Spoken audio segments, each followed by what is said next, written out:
Welcome to International Securities Exchange's podcast series. Facilitated by renowned educators, ISE podcasts are intended to teach beginning as well as seasoned investors the ins and outs of trading. To find an updated list of podcasts, please visit www.ise.com/podcasts. Please be sure to listen to our important message following this episode regarding the risks of investing in exchange-traded options. Hi, everyone. This is Eleni Levine from the ISC. I'll be taking over as your host in Steve Meisinger's place. We're very excited to have with us this afternoon Randy Frederick, a respected industry veteran with more than 20 years experience, who will be presenting on exploring vertical FX spreads. Randy is Director of Trading and Derivatives at the Schwab Center for Financial Research. He is one of the chief architects of Schwab's options trading platforms and analytics tools. While he focuses primarily on public relations, client education, and product development, he is frequently involved on matters of business development, operations, and risk management. He has served on various corporate and industry committees, including the FISD Executive Committee, the ISE Allocation Committee, and the ISE Board of Directors. Randy writes blogs and educational articles for Schwab's website and client newsletters. He was the host of the weekly radio show, The Optional Hour, on TFNN from 2005 through 2007, and he's been published in trade magazines such as Active Trader, Futures and Options Trader, SFO, and Futures. He is a frequent guest on CNBC and Bloomberg TV. He is a member of the Forbes Intelligent Investing team, and his comments appear regularly in financial news media, including the Wall Street Journal, Barron's, the Financial Times, Bloomberg, Dow Jones, Reuters, USA Today, Forbes, and TheStreet.com, to name just a few. I'm going to turn it over to Randy.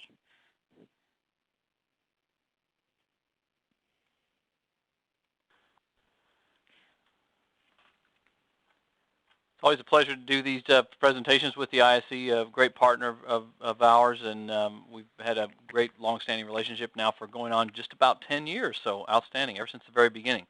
Well, welcome everyone. I want to thank you all for joining me today. Hopefully we'll be discussing a thing or two that maybe you haven't seen before. Okay, there we go. Just want to make sure I can progress the screen. There we go. So Eleni mentioned what my role was, so I won't need to go into that in any more detail. Hopefully you're seeing on the screen right now a slide titled Important Information. This is something that I'm sure you've seen many times in the past, but essentially it's a disclaimer to mention that the strategies that I'm going to discuss today involve an element of risk. Those of you that trade options or really invest in any manner know that virtually every investment involves a certain element of risk. The risk involved in trading options is a little bit different and unique. If you want to learn more about the risks involved in trading options, you can get a copy of this booklet titled The Characteristics and Risks of Standardized Options. If you have been approved to trade options at Schwab or at any other broker, you were probably provided either a copy of that booklet or an electronic link where you could read that booklet online. It's available on the Options Clearing Corporation's website. The examples that I'm going to talk about today, I won't go into margin in great detail. I won't talk about taxes, and for the most part, we're going to exclude commissions in calculations and things like that because it makes the examples easier. Of course, you know commissions are involved in any trade. The cost of commissions are going to reduce your profits to a small degree. If you have losses, they'll increase your losses slightly. So these are all things that, for the most part, you know, but I need to mention those to you just so that you're aware of that. So today we're in the process of talking about, or we're going to talk about bullish and bearish vertical spreads. We're going to cover the descriptions of a spread, so it would be a little bit of a review. If you understand vertical spreads, we're going to have a little bit of a description and review at the beginning just to kind of remind you what a vertical spread is and what are the most common types of vertical spreads. And we'll also talk about when and why you might decide to use them. We'll talk about how you select the strike price. One of the questions that people always ask when you make a presentation is, how do you decide what strike prices to choose?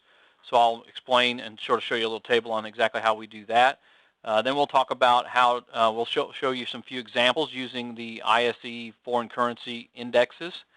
And then we'll talk about how to calculate the break-evens, the max losses, the max gains. And I'll show you just some illustrations on what I do when I trade. And I'm a very active option trader. I do several hundred option trades every year.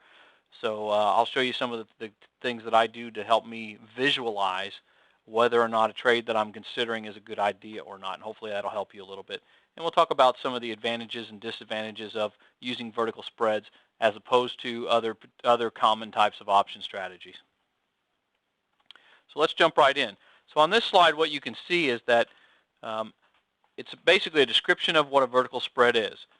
A vertical spread in its simplest form is a strategy involving two options where you're long and short both a call or long and short a put at the same time on the same underlying stock, underlying ETF, or in the case of the examples we're going to be talking about today, an underlying index. In these cases, it will be the foreign currency indexes that trade options at the ISE.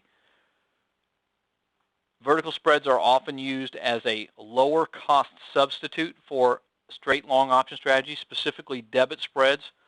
People who do debit spreads are often looking for a way to take a directional position and lower the overall cost and therefore the risk and therefore the maximum loss associated with that opinion or that position.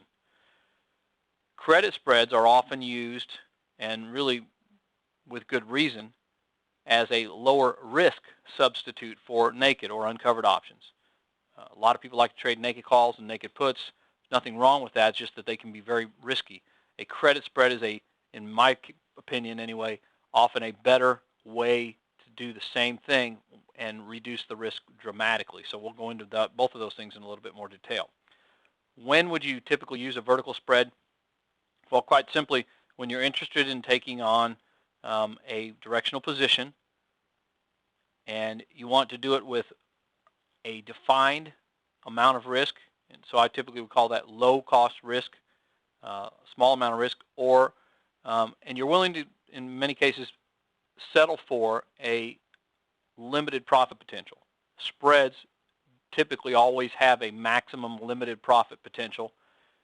So as long as you're comfortable with that, what you're typically trying to do is capture just a few points of movement.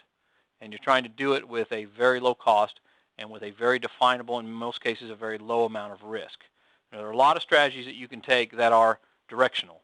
You can buy long options, you can sell naked options, you can do all sorts of strategies. There are little hundreds, maybe thousands of different option strategies that are directional. But spreads specifically are generally designed to capture just a few points of movement, and they're designed to do it with fairly low risk that's very definable before you put the trade on.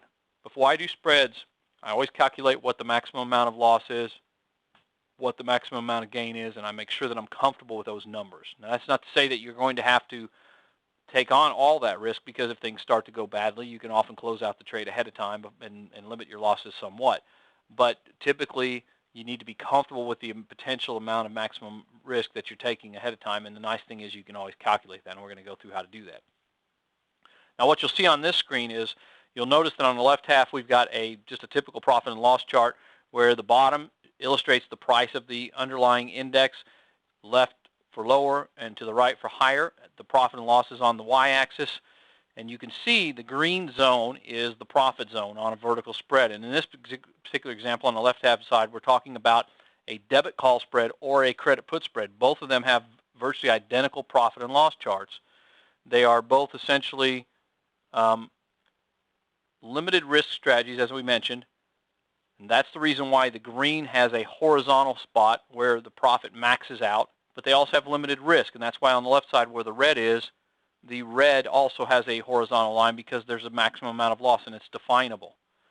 The break-even point, of course, is where the line changes from green to red. Now, it doesn't matter whether you're doing a debit call spread or a credit put spread. They're both bullish strategies, and the profit and loss chart will look very much like this. As you can see, I've illustrated where the strike prices occur. When you are doing a debit spread and the price exceeds the higher strike price, that's where the profit maxes out. When the stock or the index drops and falls below the lower strike price, that's where the losses are maximized, but then they cap out. And somewhere in the middle between the two strikes could either be a profit zone or a loss zone or a break even. It kind of just depends exactly where it falls, and we'll look at that a little bit more again in more detail. Thank you for listening to our podcast. To find more podcasts on options, stocks, alternative markets, and market data, please visit www.ise.com/podcasts.